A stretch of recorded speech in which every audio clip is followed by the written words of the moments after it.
नमस्कार विद्यार्थी मित्रांनो, आपल्या सर्वांचं स्वागत आहे GK24 मराठी या एज्युकेशनल चॅनलमध्ये. तर पहा, जलसंपदा विभाग भरती संदर्भात प्रसिद्धीपत्रक जे आहे ते जाहीर करण्यात आलं. यामध्ये सर्वांसाठी ही चांगलीच बातमी आहे की विद्यार्थ्यांची संधी हुकणार नाही असा संदेश या प्रसिद्धीपत्रकातून जलसंपदा विभागामार्फत सर्व विद्यार्थ्यांना देण्यात आला. तर काय आहे संपूर्ण प्रसिद्धीपत्रक आपण या व्हिडिओमध्ये पाहणार आहोत. या ठिकाणी पहा मित्रांनो, प्रसिद्धीपत्रकाची जी दिनांक आहे 9 ऑक्टोबर 2024 म्हणजे 9/10/2024 रोजीचं हे प्रसिद्धीपत्रक आहे आणि वरतीच हेडिंग पाहू शकता. महाराष्ट्र शासन जलसंपदा विभाग भरती समन्वय समिती गट ब राजपत्रित व गट क सरळ सेवा भरती, ज्याची जाहिरात 2023 मध्ये आली होती आणि ज्याची प्रक्रिया 2024 होता होता आता पूर्ण होताना आपल्याला दिसते. तर पहा, प्रसिद्धीपत्रकाचा मुख्य विषय आहे महाराष्ट्र जलसंपदा विभाग गट ब गट क सरळ सेवा पद भरती प्रक्रिया 2023 अन्वये सर्व परिमंडळ स्तरावरील निवड व प्रतीक्षा याद्या जलसंपदा विभागाच्या वेबसाईटवर प्रसिद्ध करण्यात आलेल्या आहेत. म्हणजे त्यांचं पहिल्याच वाक्यात म्हणणं आहे की सर्व परिमंडळाचे निकाल जाहीर करण्यात आले, मग ती तुमची सिलेक्शन लिस्ट असो की वेटिंग लिस्ट असो, दोन्हीही याद्या जाहीर करण्यात आलेल्या आहेत आणि जलसंपदा विभागाच्या ऑफिशियल वेबसाईटवर जाऊन तुम्ही देखील ह्या संपूर्ण याद्या पाहू शकता. त्यानंतर पहा, हायलाईट केलेल्या काही गोष्टी आहेत की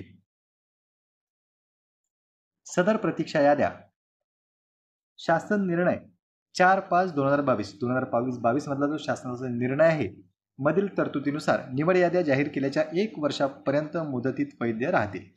4/5/2022 चा शासनाचा निर्णय आहे की जी आपली सिलेक्शन लिस्ट आहे, म्हणजे ज्या उमेदवारांची निवड झालेली आहे आणि ती निवड यादी जी आहे ती 1 वर्षासाठी वैध राहील असा शासन निर्णय आहे. त्यामुळे ज्या विद्यार्थ्यांची निवड झालेली आहे त्यांचं ज्या यादीमध्ये नाव आहे त्यांना 1 वर्षापर्यंत चिंता करण्याची आवश्यकता नाही आहे, कारण की 1 वर्षापर्यंत ती यादी व्हॅलिड आहे, नंतर ती एक्सपायर होऊन जाणार आहे.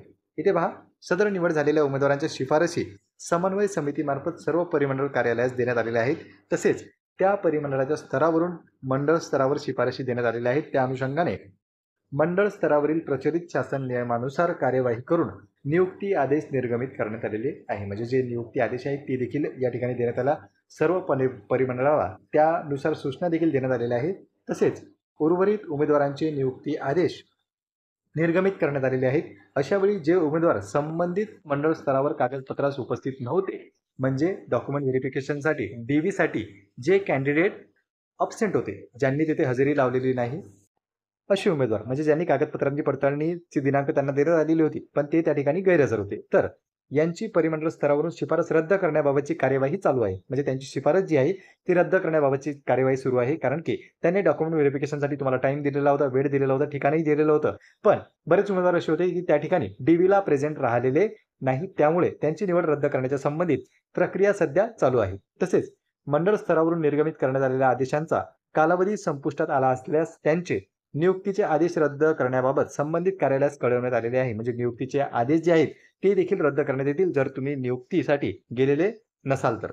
तसेच प्रकल्पग्रस्त, भूकंपग्रस्त, खेळाडू, अंशकालीन पदवीधर या समांतर आरक्षणानुसार नियुक्त झालेल्या बऱ्याच उमेदवारांचे प्रमाणपत्राची वैधता अद्याप प्राप्त झालेली नाही. म्हणजे पहा मित्रांनो, बऱ्याच उमेदवारांनी स्पोर्टमधून या ठिकाणी पहा हँडिकॅप कॅटेगरीमधून तसेच अंशकालीन पदवीधरमधून अप्लाय केलेला आहे, पण त्या संबंधित प्रमाणपत्र त्यांनी अजून सादर केलेलं नाही. त्याबाबतचं जे व्हेरिफिकेशन आहे ते अजून झालेलं नाही.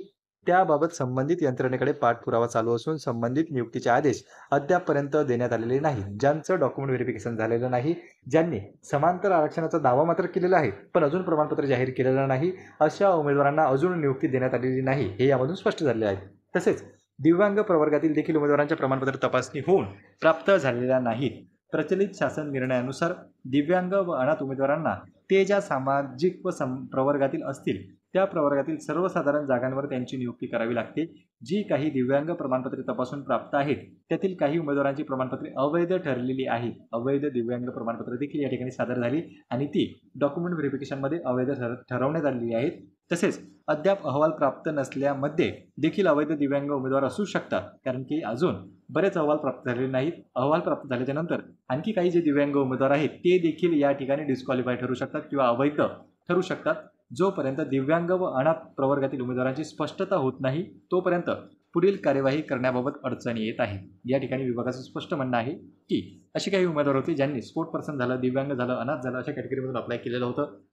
अप्लाय करताना तर त्यांनी कॅटेगरी सिलेक्ट केलेली होती, पण जेव्हा डॉक्युमेंट व्हेरिफिकेशनची वेळ आली त्यावेळेस त्यांची प्रमाणपत्रे या ठिकाणी सादर झाली नाही आणि काही उमेदवारांनी प्रमाणपत्रे सादर केली होती पण ती अवैध ठरलेली आहेत. त्यामुळेच त्या जागा आता भराव की नाही भराव किंवा पुढील कार्यवाही करण्यास विभागाला अडचण येत आहे. म्हणूनच तुमची प्रक्रिया लांबत चाललेली दिसते आपल्याला.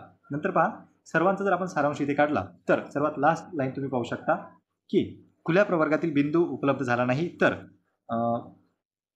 उपरोक्त कार्यवाही पूर्ण होण्यापूर्वी प्रतीक्षा यादीतील उमेदवारांना नियुक्ती देणे न्यायोचित होणार नाही. म्हणजे त्यांचं म्हणणं असं आहे की सर्व जे काही सिलेक्टेड कॅन्डिडेट आहेत त्यांचं सर्वांचं डॉक्युमेंट व्हेरिफिकेशन असो, त्यांचं नियुक्ती आदेश असो, हे सर्व प्रक्रिया जोपर्यंत पूर्ण होत नाही तोपर्यंत जे वेटिंग लिस्टमधले उमेदवार आहेत त्यांना संधी देणे हे न्यायोचित होणार नाही अगोदर. कारण की त्यांची निवड झालेली आहे, त्यांचे जर कागदपत्रे अवैध ठरले म्हणजे ते उमेदवार जर डिस्क्वालिफाय झाले तरच प्रतीक्षा यादीतील उमेदवारांना पुढे संधी देण्यात येणार आहे. आणि त्या संदर्भात या ठिकाणी विभागाने आपल्याला सांगितलं की त्यामुळे वरील सर्व बाबीची तपासणी चालू असून लवकरात लवकर प्रतीक्षा यादीतील उमेदवारांना त्यांच्या नियुक्तीबाबत कार्यवाही करण्याकरिता समन्वय समिती प्रयत्नशील आहे. तथापि प्रतीक्षा यादीतील ही 1 वर्षाकरिता वैध असल्याने उमेदवारांची संधी हुकणार नाही. म्हणजे जी प्रतीक्षा यादी जी आहे ती सुद्धा 1 वर्षासाठी व्हॅलिड आहे. त्यामुळे जे उमेदवार वेटिंग लिस्टमध्ये आहेत, प्रतीक्षा यादीमध्ये आहे, त्यांची संधी हुकणार नाही असं विभागाचं म्हणणं आहे. पण जोपर्यंत अनाथ कॅन्डिडेट असो किंवा हँडिकॅप कॅन्डिडेट असो त्यांची पूर्णपणे पडताळणी होत नाही, त्यांचा अहवाल प्राप्त होत नाही तोपर्यंत वेटिंग लिस्टमधल्या उमेदवारांना संधी देण्यात येत नाही. त्यामुळेच वेटिंग लिस्टमधल्या उमेदवारांना संधी देण्यासाठी या ठिकाणी समिती प्रयत्नशील आहे. पण वेटिंग लिस्ट जी आहे ती 1 वर्षासाठी व्हॅलिड असल्याकारणाने त्यांना चिंता करण्याची आवश्यकता नाही आहे. जर काही जागा खाली राहिल्या तर नक्कीच त्यांना संधी देण्यात येईल. तर पहा मित्रांनो, ही होती महत्त्वाची अपडेट. या संदर्भात आणखी जर काही तुमचे प्रश्न असतील, डाऊट्स असतील तर तुम्ही बिंदासपणे कमेंट सेक्शनमध्ये कमेंट करू शकता. पुन्हा भेटूया अशाच एका अपडेटसोबत. धन्यवाद.